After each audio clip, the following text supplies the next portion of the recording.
네, 반갑습니다. 계속해서 오늘 배울 내용은 무산소성 역치, 그다음 무산소성 파워와 무산소 능력의 평가에 대한 내용이 되겠습니다. 네, 무산소성 역치는 여러 차례 이전에 호흡계를 해서 설명을 좀 드렸는데요. 다시 한번 이게 중요하기 때문에 다시 한번 설명드리겠습니다.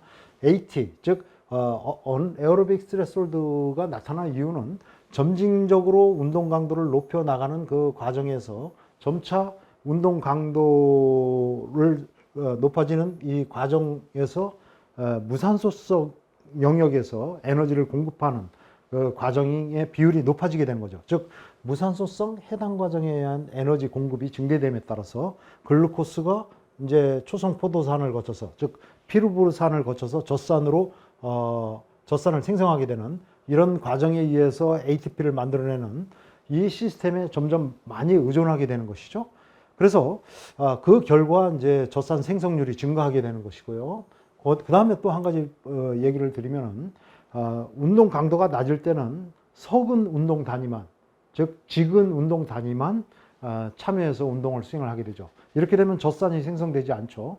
그러나 운동 강도가 높아짐에 따라 중간근 그리고 이 속근의 참여율이 높아지면서 젖산의 생성이 높아지게 된다고 할 수 있는 것입니다. 그래서 젖산 생성률이 첫째 증가하는 것이다. 그러나 젖산 생성만에 의해서 이 무산소성 역치가 나타나는 것이 아니고 젖산 제거율과의 관계 속에서 젖산 제거율이 감소됨으로써 나타날 수 있다는 것이죠. 그래서 운동 강도가 점점 높아지면 그 결과로 나타나는 것이 sympathetic nerve system, 즉 교감신경계의 흥분도가 굉장히 높아지게 됩니다. 이렇게 되면서 이제 blood flow distribution, redistribution이죠. 혈류 재분배 현상이 나타나고 내장 영역의 혈류량이 현저히 감소하죠. 여러분이 순환계에서 이미 배웠듯이 간으로 가는, 또 간을 비롯한 여러 내장 영역에 가는 혈류량이 감소하게 됩니다. 그렇게 되면 여러분들은 이미 배웠듯이 젖산을 제거하는 두 가지 경로를 얘기했죠. 하나는 노벨상을 받은 분이죠. 코리 사이클에 의해서 간으로 보내진 젖산이 글루코스로 당 신생 과정이라는 과정을 통해서 당으로 전환이 되는 것이죠. 간에서. 바로 이런 과정에 의해서 젖산이 제거되는 과정, 즉 생성된 젖산의 약 5분의 1은 이렇게 처리된다고 말씀을 드렸는데, 내장 영역으로 가는 혈류량의 감소로 인해서 젖산의 제거도 역시 이제 감소하게 된다. 이 점을 말씀드릴 수 있습니다. 즉 운동 강도가 높아짐에 따라 교감신경계의 흥분성이 높아지게 되고 내장 혈류량과 간 혈류량이 감소하면서 젖산 제거율이 낮아지는 것이죠. 또 한편으로는 근육 내 젖산의 유산소적 분해가 감소한다는 것이죠. 즉 근육 내에 생성된 이 젖산이라고 하는 것이 산소가 충분히 되면, 즉 휴식시나 이런 상태가 되면 다시 피루부산으로 전환이 되고 이것이 미토콘드리아로 보내져서 물과 이산화탄소로 전환이 되죠.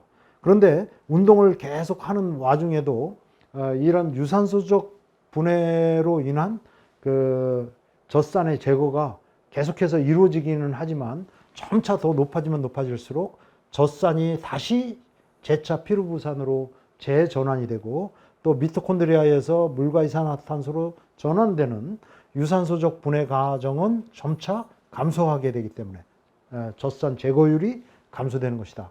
이 두 가지 요인에 의해서, 즉 운동 강도의 점진적 증가로 인해서 이 두 가지 요인이 나타나게 되는 것이고, 그런 결과로 인해서 혈액 중에 젖산의 축적률이 증가되는 요인이 되는 것이고, 그래서 어느 시점에서 혈중 젖산이 급격하게 증가하는, 비선형적으로 증가하는 그러한 시점이 나타나게 되는데, 그것을 젖산 역치, 락테이트 스트레스홀드, 젖산 역치라고 말씀드렸습니다.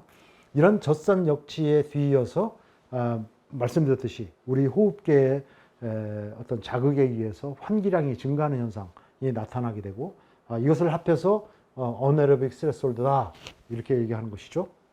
계속해서 더 자세히 설명드리도록 하겠습니다. 누차 말씀드렸지만 운동 강도를 점차 높여나가는 산소 소비량으로 여기에는 소개했는데요. X축은 운동 강도가 점차 높아지는 걸 의미합니다.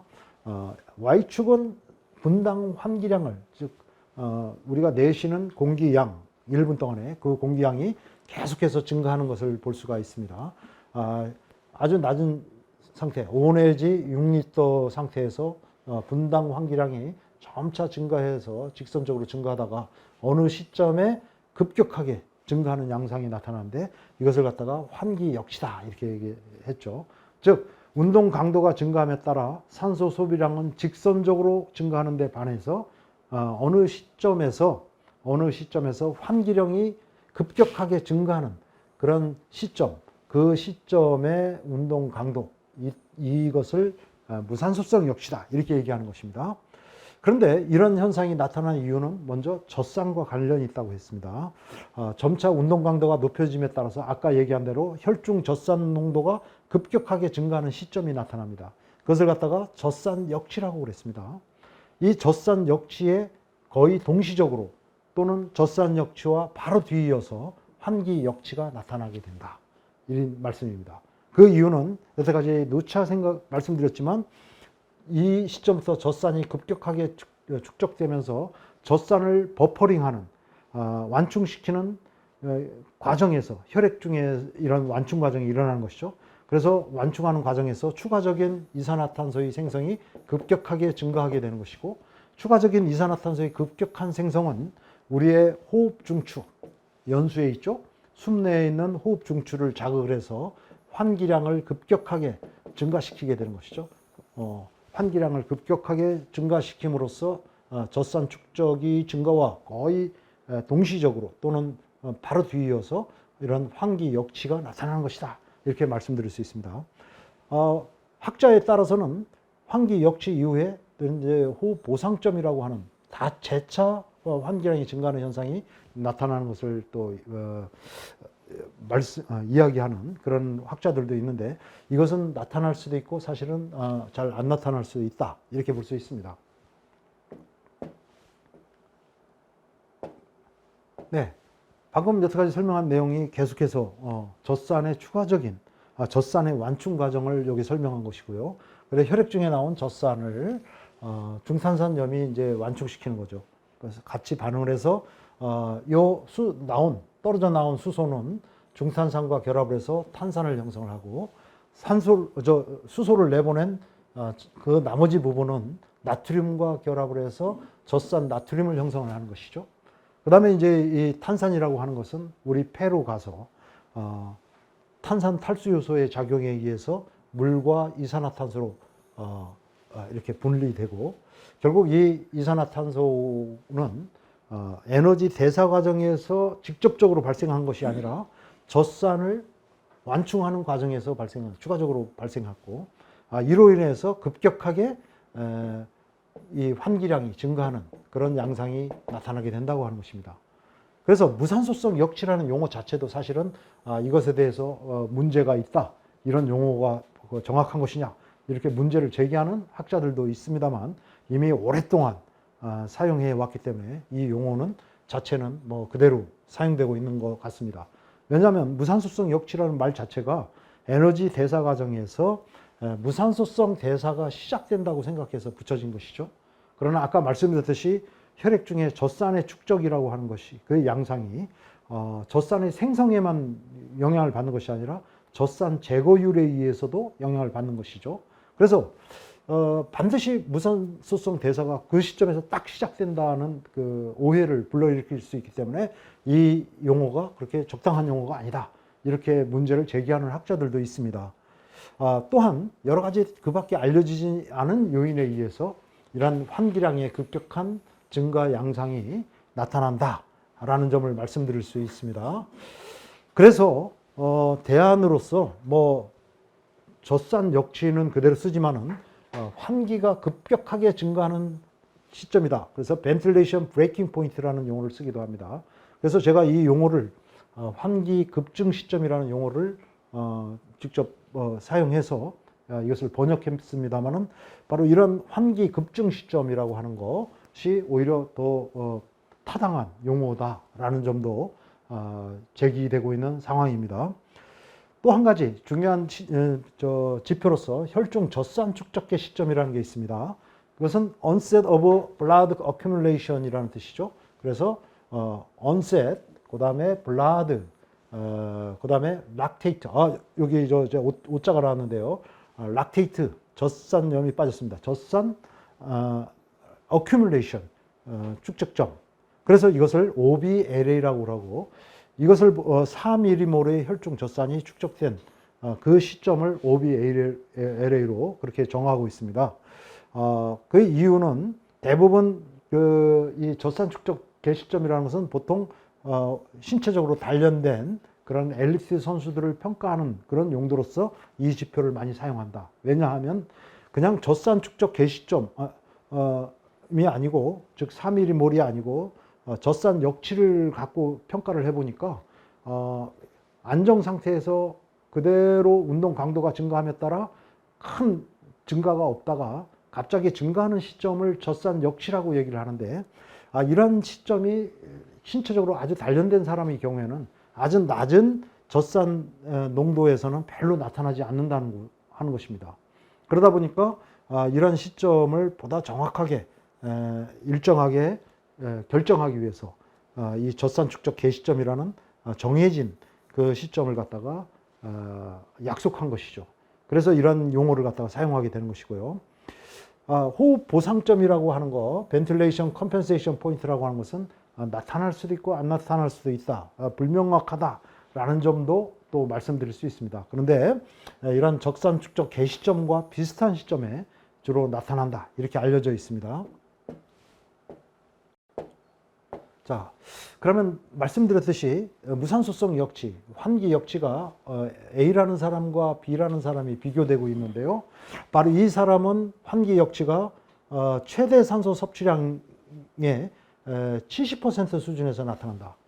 우리가 최대 산소 섭취량을 굉장히 중요한 운동 수행 능력의 지표라고 볼 수 있는데, 어떤 사람이 여기 보면 A라는 사람과 B라는 사람이 50ml, 체중당 분당 최대 산소 섭취량이 이런 상태로 50ml라고 한다면은 그렇지만은 이 두 사람은 최대 산소 섭취량이 똑같지만은 경기력에 있어서는 차이가 발생할 수 있죠.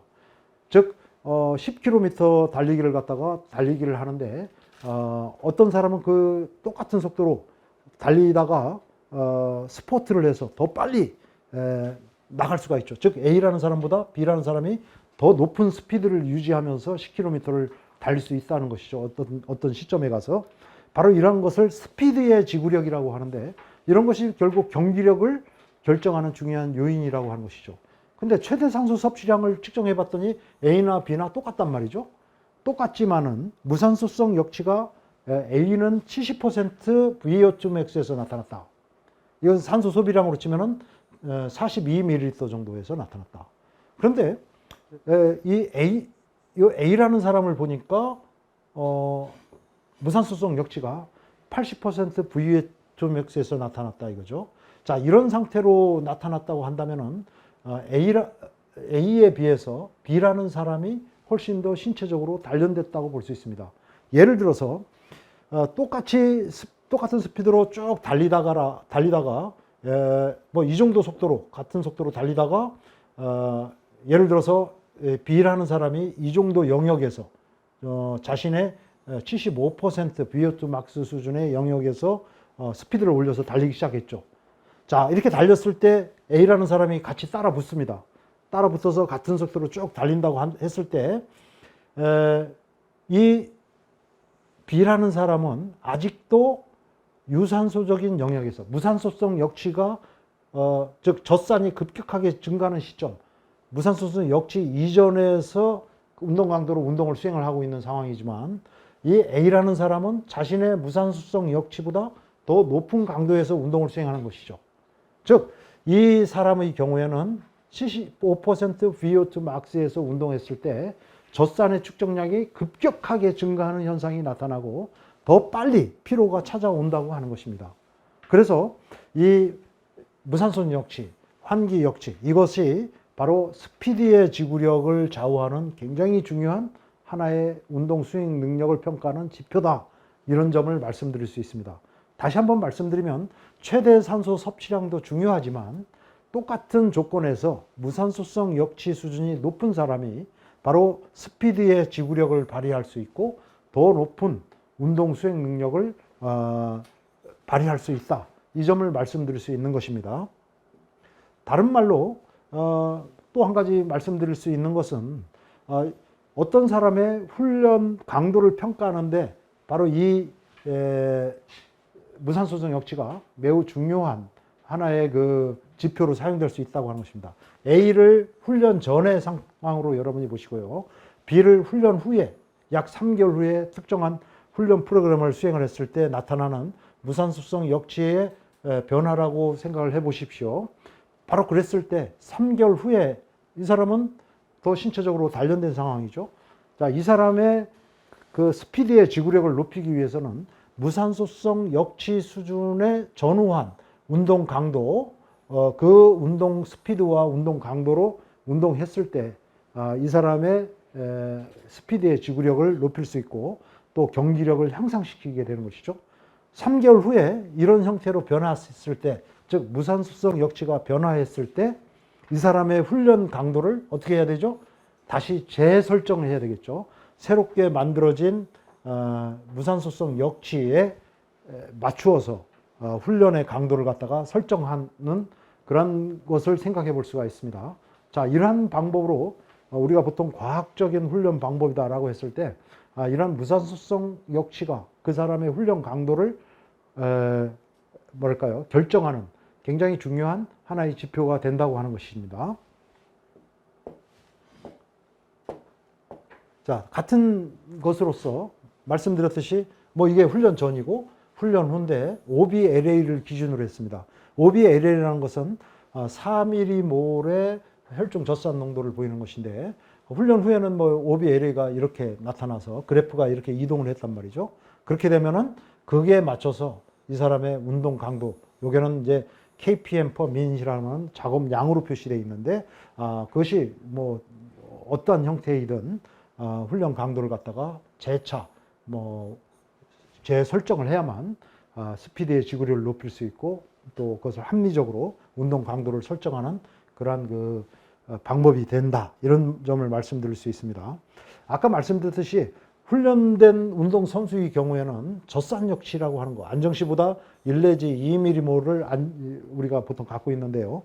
이 정도의 혈중 젖산은, 젖산이 별로 이제 뭐랄까요, 훈련된 선수는 운동 강도가 상당히 높아진 상태에서도 잘 변화가 나타나지 않습니다. 그렇기 때문에 그 시점으로 뭐랄까요, 운동 강도를 설정하려면 매우 그것이 불안정하고 일정하게 나타나지 않는 경우가 많습니다. 그렇기 때문에 OB-LA라고 하는 즉 젖산 축적 개시점이라고 하는 바로 이 지점을 사용을 해서 훈련 의 지표로 잘 사용하게 되는 것입니다. 또 한 가지 말씀드릴 것은 최대 산소 섭취량은 굉장히 반응이 뭐랄까요, 빨리 나타나면서도 계속 훈련이 지속됐을 때 그 증가가 둔화됩니다. 그러나 OB-LA는 그 지속적으로 증가하는 그런 현상을 갖다가 보이게 된다 이거죠. 바로 스피드의 지구력을 높이기 위해서는 바로 이러한 지표를 더 적극적으로 사용을 해서 훈련의 강도를 설정하는데 사용하는 것이 매우 그 훈련을 합리적으로 그 강도를 결정하는 중요한 그 방법이 되는 것입니다. 네, 지금까지는 그 최대 산소 섭취량이라든가 무산소성 역치에 대해서 주로 설명을 드렸죠. 이것은 이제 일종의 맥시멀 에어로빅 파워, 최대 유산소 파워라는 거라고 파워와 관련이 있다고 말씀드릴 수 있습니다. 지금부터 또 설명드린 것은 순발력과 특히 관련이 깊은 무산소성 파워, 또 내 젖산 능력이나 뭐 젖산 과정과 관련이 깊은 무산소성 능력에 대해서 설명드리겠습니다. 먼저 이제 무산소성 파워를 측정하는 방법은 굉장히 많이 있죠. 예를 들어서 뭐 수직 서전트 점프 같은 것도 일종의 무산소성 파워라고 할 수 있고 굉장히 많은 방법이 있습니다만은 제가 이제 또 소개해드릴 것은 마리아 칼라멘 계단 오르기 검사라고 하는 것입니다. 그래서 이 계단이 있다면 계단 앞에 6m 앞에서 대상자가 서 있고 최대한 빠른 속도로 접근을 해서 이 세 번째 계단과 여섯 번째 계단을 밟고 그 다음에 아홉 번째 계단을 순차적으로 밟고서 그때까지의 시간을 갖다가 측정하는 것입니다. 그래서 세 번째 계단 아래에는 매트가 있어서 이걸 스텝 했을 때 발을 밟았을 때 이 스톱워치가 작동을 해서 그 다음에 마지막 아홉 번째 계단을 밟았을 때 이 스톱워치가 작동을 멈추도록, 그래서 그때까지의 시간을 갖다가 측정하는 형태로 되어 있다고 볼 수 있습니다. 그래서 우리가 파워라고 하는 것은 무게가, 일정한 무게가 수직거리를 어느 시간 동안 얼마나 빠르게 도달했느냐, 옮겼느냐, 이것에 의해서 이 파워가 결정된다라고 할 수 있는 것이고요. 그러면은 이제 여기서 보시다시피 파워라는 것은 킬로그램과 미터를 곱한 것을 단위 시간으로 나눈 값이다, 이렇게 말씀드릴 수 있고요. 그러면 질량 곱하기 거리, 이것을 시간으로 나눈 값이 바로 파워다, 이렇게 볼 수 있습니다. 그래서 예를 들어서 70kg인 사람이 이 운동을 했더니, 이 측정을 했더니 여태까지 걸린 시간이 0.6초였다고 하는 것이죠. 그 다음에 계단의 하나의 높이가 15cm라고 주어졌다. 계단의 높이는 다양할 수 있습니다. 18cm도 될 수 있고 20cm도 될 수 있죠. 이 경우에 15cm라고 한다면은 세 번째 계단부터 아홉 번째 계단까지 총 6개의 계단이니까 이 수직 높이는 90cm가 되는 것이죠. 15cm 곱하기 6개 하니까 이것을 미터 단위로 고치면은 0.9m가 되겠습니다. 자, 그러면 그 방법을 이용을 해서 이 식을 이용해서 주어진 대로 계산을 해보면은 체중 70kg인 사람이 0.9m를 이동한 거죠. 수직거리를. 그것을 몇 초 동안에 이동했느냐, 단위 시간으로 나눈 거, 기록한 것이 0.65초가 소요됐으니까 이때 이 사람이 파워는 kgm, 96.9 kgm per sec, 이 정도의 그 파워로 표시될 수 있는 것이죠. 자, 이래서 이러한 파워를 가지고 이 사람의 순발력을 분석할 수가 있다, 이렇게 얘기할 수 있죠. 한 가지 예를 든 것이고요. 이러한 그 무산소성 파워를 측정하는 방법은 굉장히 많이 있습니다. 이것은 예를 들어서 트레이드밀을 이용하는 경우도 있고, 그 다음에 바이시클 에르고메타를 이용하는 방법도 있는데, 그 중에 하나가 이제 윙게이트 테스트라고 하는 것입니다. 이스라엘에서 개발된 이 방법을 말씀드리도록 하겠습니다. 매우 유명한 그런 그 검사 방법이라고 할 수 있는데, 이걸 가지고는 무산소성 파워, 좀 전에 설명드렸죠. 순발력과 관련있는 무산소성 파워와 그 다음에 언에어로빅 캐패시티라고 하는 것, 무산소성 능력이라고 하는 것을 검사하는 방법입니다. 그래서 이 윙게이트 테스트는 30초 동안 전속력으로 최대한 빠른 힘으로, 빠른 속도로 페달링을 밟게 되는 것이죠. 페달링을 30초 동안 밟아서 그때 기록한 그 작업량을 가지고 무산소성 파워와 무산소성 능력을 검사하는 방법입니다. 이 검사를 위해서는 웜업을 잘 해야 되겠죠. 그래서 심박수를 이 정도에 도달할 정도로 충분히 몸을 준비를 시켜야 된다. 심폐 기능과 나의 그 근육에 충분한 웜업이 이루어져야 된다고 하는 것이고요. 그래서 한 2, 3분 정도 이런 웜업 시간을 갖는데, 중요한 것은 최대까지 예를 들어서 4초 내지 8초 정도 최대의 운동을 약 그 웜업에 포함시켜라는 것이죠. 그것은 이후에 벌어질 그 본 운동에 충분히 몸이 연습을 경험하도록, 적응하도록 그렇게 하기 위한 방법이라고 할 수 있습니다. 그 다음에 이제 3분 내지 5분 동안 쉰 다음에 본격적인 검사에 들어가게 됩니다. 본 검사는 최대한 30초 동안 빠르게 페달링을 하는 것입니다. 근데 이 최종적으로 최대한 빠르게 페달링 하는 방법은 브레이크 강도를 사전에 결정해서, 예를 들어서 남자 또는 여자, 또 체력이 좋은 사람, 체력이 굉장히 낮은 사람으로 보이는 사람, 이런 사람에 따라서 브레이크 강도를 사전에 이 정도 범위 내에서, 즉 남자의 경우 이 정도 범위 내에서 체력 수준이 낮은 사람은 0.083kg, 체력이 아주 좋은 사람은 0.092kg, 체중당 브레이크 강도를 이렇게 사전에 결정해서 그 결정된 브레이크 강도를 주 상태에서 최대로 페달링을 하는 것이죠. 근데 처음부터 최대 그 브레이크 강도를 갖다가 결정된 브레이크 강도를 다 주는 게 아니라 결정된 브레이크 강도에 도달하기까지 점차 짧은 시간 5초면 5초, 10초 동안 서서히 올려서 이 대상자가 페달링을 하다가 마침내 결정된 그 최종 부하에 도달된 시점부터 최대한 밟아가지고 30초간 페달링을 하는 그런 형태의 운동이라고 할 수 있겠습니다.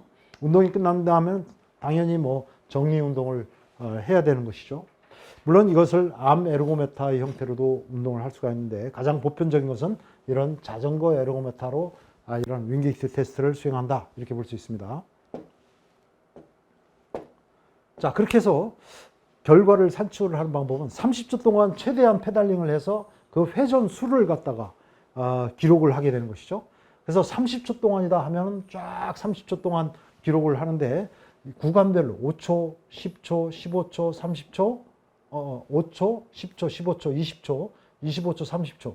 자, 일정하지는 않은 그림이 각각 1구간, 2구간, 3구간, 4구간, 5, 6구간. 그래서 30초가 되는 것이죠. 각 구간별로 30초간 운동을 수행을 한다고 하는 것입니다.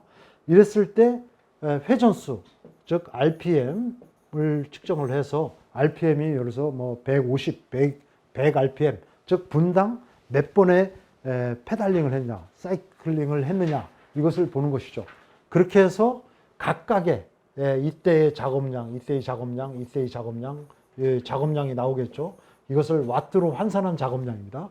이것을 가지고 어느 구간에서 최대의 작업량이 나왔느냐. 대체로 이런 검사를 해보면 1구간 아니면 2구간에서 최대의 그 작업량이 나오게 되죠. 그것을 바로 최대 무산수성 파워라고 하는 것입니다. 대체로 1, 2구간에서 주로 나타난다고 볼 수 있는 것이죠. 그 다음에 이제 이것을 그 무산수성 파워라고 한다면 30초 동안에 보여준 평균 작업량을 무산소성 능력이다 이렇게 얘기를 하는 것이에요. 그래서 6개 구간의 파워를 평균한 값이 언에어로빅 캐패시티다 이렇게 얘기하고요. 또 하나 추가적으로 피로 지수라고 하는 이 지표도 측정하게 되는데 이것은 최대 파워와 최소 파워를 이용해서 구한다. 최대 파워는 1구간 또는 2구간에 주로 나타난다고 했습니다. 그 다음에 최소 파워는 당연히 제일 마지막 구간에 6구간에서 주로 나타난다고 볼 수 있습니다. 자, 페달링을 쫙 해서 파워를 요갱 이런 단위로 표시했는데요. 30초 동안 수행하는 동안 작업량이 이런 패턴을 갖다가 보이게 된다. 그래서 보통 1구간, 2구간 이런 구간은 인원질 과정을 주로 사람이 사용해서 운동을 수행한다는 것이죠. 그 다음에 이제 나머지 20초 동안은 가장 많은 것이 물론 인원질 과정도 이 안에 들어가 있습니다. 그렇지만 해당 과정이 주된 과정이 되고 일부 산화적 인산화 과정, 유산소 과정도 일부 들어가는 것이죠.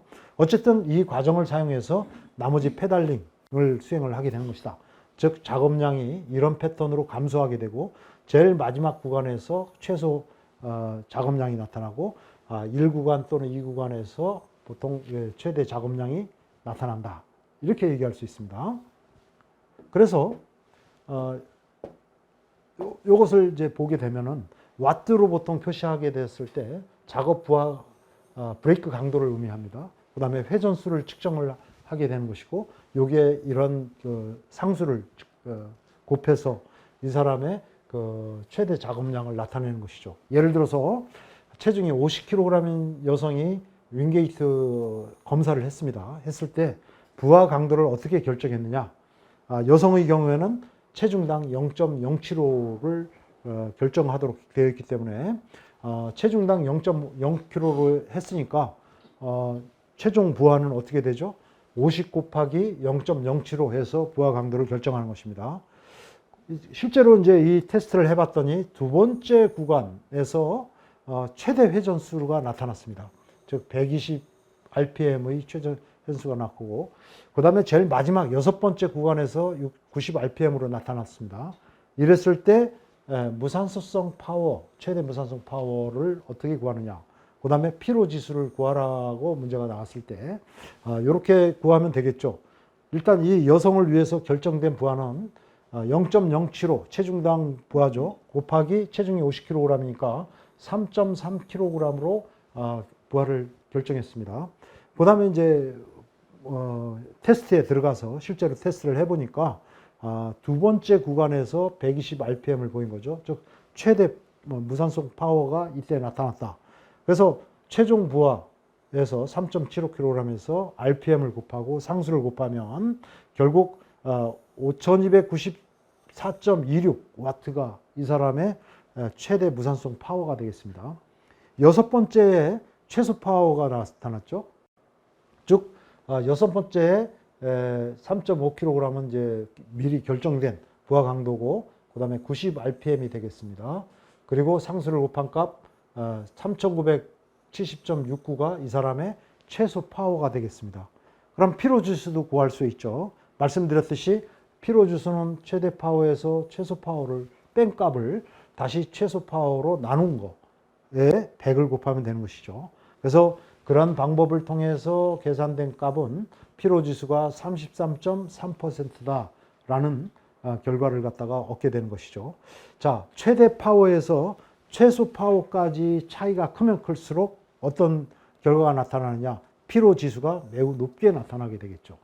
자, 그래서 이것이 무산소성 능력과 또 무산소성 파워를 갖다가 측정하는 하나의 매우 잘 확립된 측정 방법이라고 생각해서 소개해 드렸습니다.